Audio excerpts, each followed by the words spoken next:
வன்முறையை தூண்டும் வகையில் பேசியதாக ஹெச் ராஜா மீது 4 பிரிவுகளின் கீழ் வழக்கு பதிவு செய்யப்பட்டிருக்கிறது. விவரங்களை செய்தியாளர் சுரேஷ் வழங்க கேட்கலாம். சுரேஷ், விவரங்களை பகிர்ந்துக்கலாம். அதாவது ஸ்ரீராம், வன்முறை தூண்டும் வகையில் பேசியதாக ஹெச் ராஜா மீது சென்னை விமான நிலைய காவல் நிலையத்தில் 4 பிரிவின் கீழ் வழக்கு பதிவு செய்யப்பட்டது.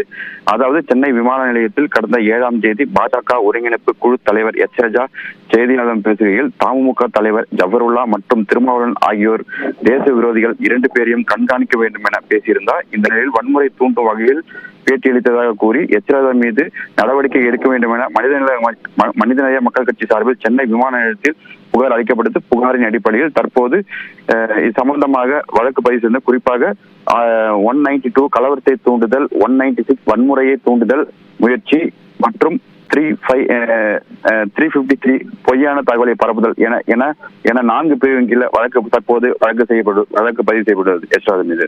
ஸ்ரீராம், விவரங்களை வழங்கியதற்கு நன்றி சுரேஷ்.